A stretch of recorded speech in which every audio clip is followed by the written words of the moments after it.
Welcome to Nitika की पाठशाला। मैं नितिका और आज आपके साथ में फिर से rise of nationalism in Europe unit 3 हमारा एज ऑफ रेवोल्यूशन चल रहा है, उसका एक और टॉपिक लेकर आई हूँ और ये एंड ऑफ टॉपिक है यूनिट 3 का, that is 1848 the revolution of the liberals. बहुत इंपॉर्टेंट टॉपिक है और कहीं ना कहीं इसी टॉपिक से आपकी जर्मन यूनिफिकेशन भी स्टार्ट होती है।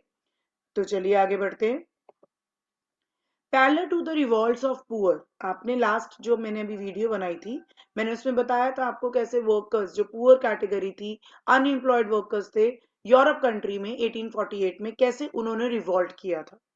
अब कहते हैं जैसे जैसे वर्कर्स ने रिवॉल्ट किया, दूसरी तरफ पैरेलली एक एजुकेटेड मिडिल क्लास को लगा कि अगर पुअर अनएम्प्लॉयड लोग लड़ सकते हैं तो हम क्यों नहीं। तो उन्होंने भी, मिडिल क्लास लोग जो एजुकेटेड थे, उन लोगों ने भी रेवोल्यूशन करना स्टार्ट किया। Events of February 1848 in France has brought about the abdication of the monarch. आपने देखा था कैसे लुइस फिलिप भाग गए थे और उस 1848 फरवरी के ही इवेंट से मोनार्क की जो सीट थी वो जा चुकी है and republic based on universal male suffrage had been proclaimed. और मैंने आपको बताया भी था कि कैसे लुइस फिलिप भाग गए थे और नेशनल असेंबली ने यूनिवर्सल सफरेज, मेल सफरेज, हम वीमेन्स को काउंट नहीं कर रहे, जितने भी मेल कैटेगरी थी अबव 21 उनको राइट टू वोट ग्रांट कर दिया था। ये सब कुछ मैं पीछे से ही पॉइंट्स लिए मैंने। In other parts of the Europe where independent nation states did not yet exist, such as Germany, Italy, Poland, Austro-Hungarian Empire, men and women of the liberal middle class combined their demands for constitutionalism with national unification. अब एक तरफ क्या हुआ, मैंने अभी आपको बताया middle class लोग भी रेवोल्यूशन कर रहे थे। कुछ यूरोप के पार्ट्स में ऐसे नेशन स्टेट्स जो अभी तक नेशन स्टेट्स बने ही नहीं, जैसे जर्मनी हो गया, इटली हो गया, पोलैंड हो गया, ये किसी न किसी के अंडर ही थे। इनके जितने भी एजुकेटेड क्लासेस थी, उन लोगों ने डिमांड करी क्यों ना हम अपनी कंट्री के लिए कॉन्स्टिट्यूशन बनाएं और साथ ही साथ अपने नेशन को यूनिफाइड कर लें। They took advantage of the growing popular unrest to push their demands. उनको लगा ये बिल्कुल सही वक्त है, जब सब लोग अपनी सड़कों पे आ गए हैं, अपनी डिमांड्स लेकर आ गए हैं, इस पॉपुलर अनरेस्ट को, ये एक सही मौका है हमारी डिमांड को पूरा करने का। और उन्होंने क्या डिमांड रखी कि हमें नेशन स्टेट्स चाहिए, कॉन्स्टिट्यूशन चाहिए, फ्रीडम ऑफ द प्रेस चाहिए, मतलब हम कुछ भी प्रिंट कर सकते हैं, और हमें फ्रीडम ऑफ एसोसिएशन चाहिए, हम अपने ग्रुप्स भी बनाना चाहें तो बना सकते हैं।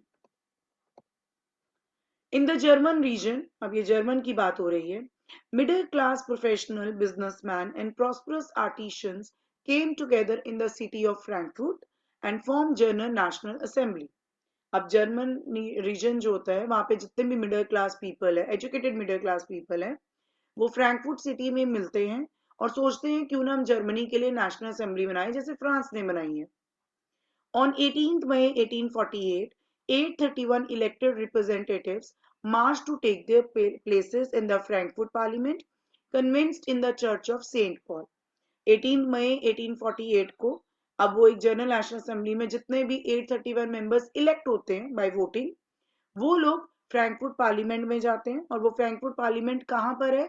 सेंट पॉल चर्च के अंदर। They drafted a constitution for the German nation to be headed by the monarchy subject to a parliament. वो एक कॉन्स्टिट्यूशन ड्राफ्ट करते हैं जर्मन के लिए और वो सोचते हैं कि इस कॉन्स्टिट्यूशन को चलाएंगे राजा, मतलब जैसे फ्रांस में हुआ था, कॉन्स्टिट्यूशन होगा बट कॉन्स्टिट्यूशन मोनार्की होगा। अब मोनार्की जो राजा महाराजा हैं वो भी कॉन्स्टिट्यूशन के अकॉर्डिंगली ही चलेंगे।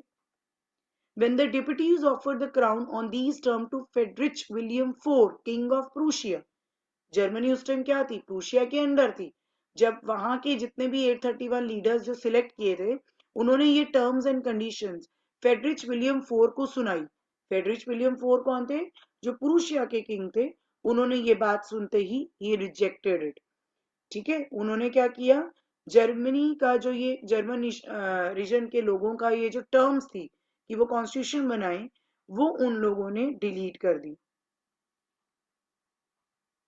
Now and join other monarchs to oppose the elected assembly, और अपने जितने भी नेबरिंग मोनार्क्स थे उन सबके साथ हाथ मिला लिया कि हम ये जर्मन इलेक्टेड असेंबली के खिलाफ हो जाएंगे। Opposition and military became stronger which eroded the parliament. अब ऑपोजिशन कौन है? ये जितने भी राजा महाराजा हैं जितनी भी मिलिट्री टीम्स हैं ये सब एक साथ हो गई और इन लोगों ने कहीं ना कहीं पार्लियामेंट को खत्म कर दिया।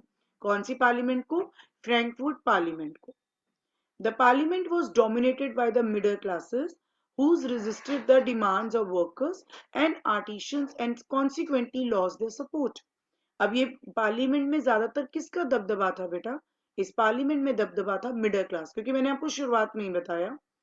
बट जितने भी प्रोफेशनल्स थे, एजुकेटेड पीपल थे, उन्होंने कहीं ना कहीं वर्कर्स और आर्टिशंस के डिमांड्स को खारिज कर दिया। उनकी डिमांड्स को इन्होंने कभी भी टाइम नहीं दिया, कभी भी उसको बढ़ावा नहीं दिया, and consequently loss their support.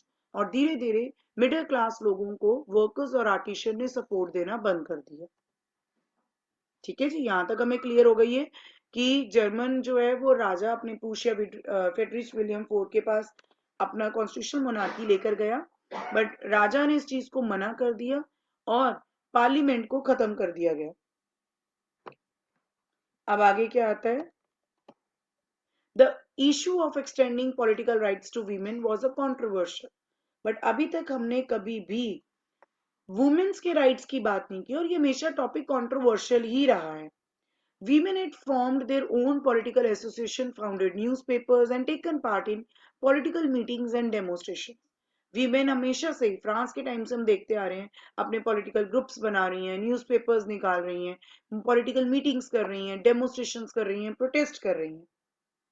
Despite this they were denied suffrage right during the election of assembly. इतना सब कुछ होने के बाद भी जो फ्रांस में नेशनल असेंबली बनी या जो जर्मनी में नेशनल असेंबली बनी, उन्होंने वोटिंग राइट्स वीमेन को दिए ही नहीं।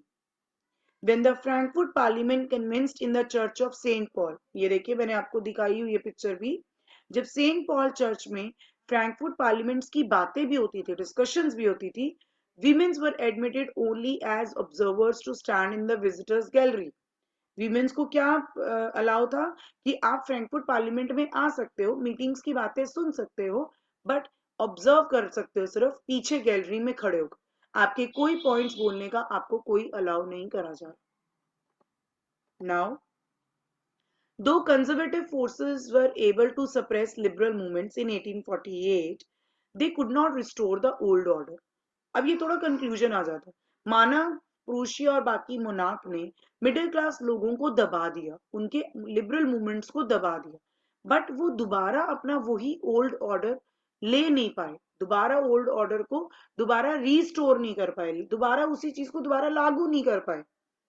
Monarchs were beginning to realize that राजा महाराजाओं को लगा that cycle of revolution and repression could only be ended. उन्हें लगा कि आज तो चलो हमने दबा दिया, बट ये जो बार बार लोग रेवोल्यूशन कर देते हैं, बार बार हम लोगों से चीजें डिमांड करना शुरू कर देते हैं, ये तभी खत्म होगी when they grant concession to the liberal nationalist revolution. जब हम इन लोगों को कुछ दे दें, जब हम इन लोगों को कुछ राइट्स ही दे दें, कुछ कंसेशन दे दें, कुछ फ्रीडम दे दें, तो इनका रेवोल्यूशन रुक जाएगा। आफ्टर 1848 के बाद जितने भी autocratic monarchs of central and eastern Europe, they begin to introduce the changes that had already taken place in western Europe before 1815. अब जब उन्हें लगा कि इन्हें कुछ दे देना चाहिए, तो ईस्टर्न और सेंट्रल साइड में अगर बात करूं, तो उन्होंने दोबारा से वही चेंजेस लाने शुरू करे जो कभी 1815 में हुआ करते थे। मतलब 1815 में कौन था? जो चेंजेस कभी नेपोलियन लेकर आया, वो चेंजेस कहीं ना कहीं वेस्टर्न और ईस्टर्न यूरोप में मिलना शुरू हो गया।